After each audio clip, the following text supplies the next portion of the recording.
Hi friends, welcome to Sindhu's tasty kitchen. ഞാനിന്ന് വളരെ രുചികരമായ ഒരു ഒനിയൻ ഊത്തപ്പത്തിൻ്റെ റെസിപ്പി ആയിട്ടാണ് വന്നിരിക്കുന്നത്. ഇത് നമുക്ക് വളരെ എളുപ്പത്തിൽ വീട്ടിലുണ്ടാക്കിയെടുക്കാൻ പറ്റും. അതുപോലെ തന്നെ ഇത് ചട്നിയുടെ ഒക്കെ കൂടെ വളരെ ടേസ്റ്റിയാണ്. അപ്പോൾ നമ്മളെപ്പോഴും ദോശയും ഇഡ്ഡലിയൊക്കെ ഉണ്ടാക്കുമ്പോൾ ഇടയ്ക്ക് നമുക്കിതുപോലെ ഊത്തപ്പമൊക്കെ ഉണ്ടാക്കിയാൽ വളരെ ഒരു വെറൈറ്റി ആയിരിക്കും. അപ്പോൾ എല്ലാവരും ഇത് വീട്ടിൽ തന്നെ ട്രൈ ചെയ്ത് നോക്കണം, എന്നെ ഫീഡ്ബാക്ക് അറിയിക്കണം. അതുപോലെ തന്നെ ഇതുവരെ എൻ്റെ ചാനൽ സബ്സ്ക്രൈബ് ചെയ്യാത്തവർ തീർച്ചയായിട്ടും സബ്സ്ക്രൈബ് ചെയ്യണം. അതിൻ്റെ കൂടെയുള്ള ബെല്ലൈക്കൺ അമർത്തണം.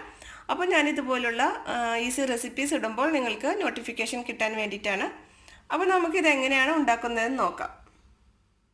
ഒനിയൻ ഊത്തപ്പം ഉണ്ടാക്കാൻ വേണ്ടിയിട്ട് നമുക്ക് എന്തൊക്കെയാണ് വേണ്ടതെന്ന് നോക്കാം. ഞാൻ ഇതിന് വേണ്ടിയിട്ട് ഇവിടെ ഒരു വലിയ സവാള ഇതുപോലെ ചെറുതായിട്ട് അരിഞ്ഞതാണ് എടുത്തിരിക്കുന്നത്. നമുക്കൊരു പാത്രത്തിലേക്ക് ഇടാം. പിന്നെ വേണ്ടത് ഒരു 1/2 കപ്പ് ചിരകിയ തേങ്ങയാണ്, അതും കൂടി ഇതിൻ്റെ കൂടെ ഇടാം.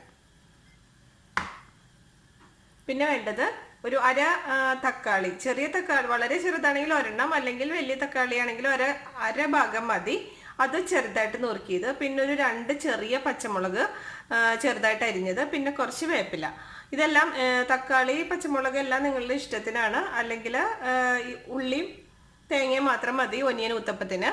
അല്ലെങ്കിൽ ഇതും കൂടെ ഇട്ടാൽ കുറച്ചും കൂടി ടേസ്റ്റ് ഉണ്ടാവും. അപ്പോൾ നമുക്ക് കുറച്ച് ഇതൊക്കെ കൂടെ ആഡ് ചെയ്ത് കൊടുത്താൽ നല്ല ടേസ്റ്റ് ആയിരിക്കും. അപ്പോൾ ഇതും കൂടി ഇടാം. ഇതെല്ലാവരും കൂടെ ഒന്ന് മിക്സ് ചെയ്ത് കൊടുക്കാം.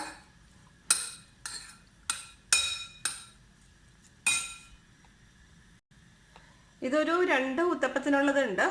കുറേ ഊത്തപ്പം ഉണ്ടാക്കണമെങ്കിൽ അതനുസരിച്ചിട്ട് സവാളയും തക്കാളിയും തേങ്ങാപ്പീരും എല്ലാം എടുക്കുക. അപ്പോൾ നമുക്ക് ഊത്തപ്പം ഉണ്ടാക്കാം. ഇതിൽ ഒരു പിഞ്ച് ഉപ്പും കൂടി കേട്ടോ, അധികം വേണ്ട, ഒരു പിഞ്ച് കുറച്ചൊരു ഉപ്പും കൂടി ഇട്ട് കൊടുക്കാം.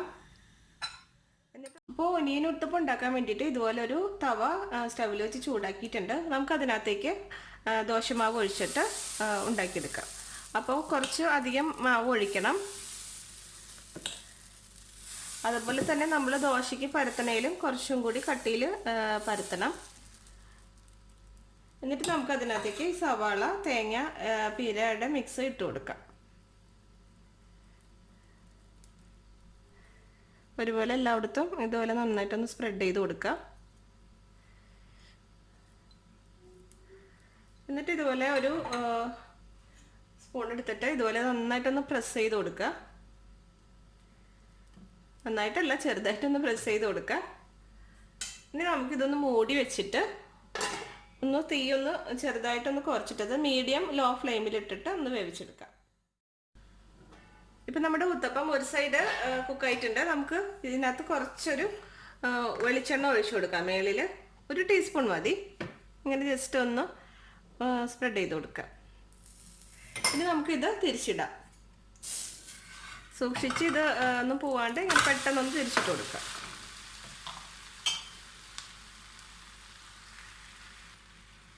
അതിനകത്ത് ഉള്ളിയും തക്കാളിയൊക്കെ ഒന്ന് നന്നായി മൊരിഞ്ഞ് വരുമ്പോൾ നമുക്ക് പ്ലേറ്റിലേക്ക് മാറ്റാം.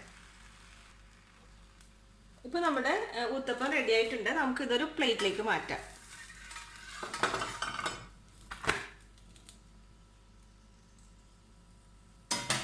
ഇനി ഇത് നമുക്ക് ചട്നിയുടെ ഒക്കെ കൂടെ സെർവ് ചെയ്യാം. അപ്പോൾ നമ്മുടെ ഒനിയൻ ഊത്തപ്പം റെഡി ആയിട്ടുണ്ട്. അപ്പോൾ ഇതെല്ലാവരും വീട്ടിൽ ട്രൈ ചെയ്ത് നോക്കണം. എല്ലാവരും ദോശയും ഇഡ്ഡലിയൊക്കെ വീട്ടിലുണ്ടാക്കാറുണ്ടെങ്കിലും ഊത്തപ്പം എപ്പോഴും റെസ്റ്റോറൻറ്റിൽ നിന്നൊക്കെ ആയിരിക്കും കഴിക്കുന്നത്. അപ്പോൾ നമുക്കിത് വളരെ ടേസ്റ്റി ആയിട്ട് വീട്ടിൽ തന്നെ ഉണ്ടാക്കിയെടുക്കാൻ പറ്റും. അപ്പോൾ എല്ലാവരും ഉണ്ടാക്കി നോക്കിയിട്ട് എന്നെ ഫീഡ്ബാക്ക് അറിയിക്കണം. അതുപോലെ തന്നെ എൻ്റെ ചാനൽ ഇതുവരെ സബ്സ്ക്രൈബ് ചെയ്യാത്തവർ തീർച്ചയായിട്ടും സബ്സ്ക്രൈബ് ചെയ്യണം, സപ്പോർട്ട് ചെയ്യണം. അപ്പോൾ ഇനിയും നമുക്കിതുപോലുള്ള ഈസി റെസിപ്പീസുമായിട്ട് വീണ്ടും കാണാം. താങ്ക്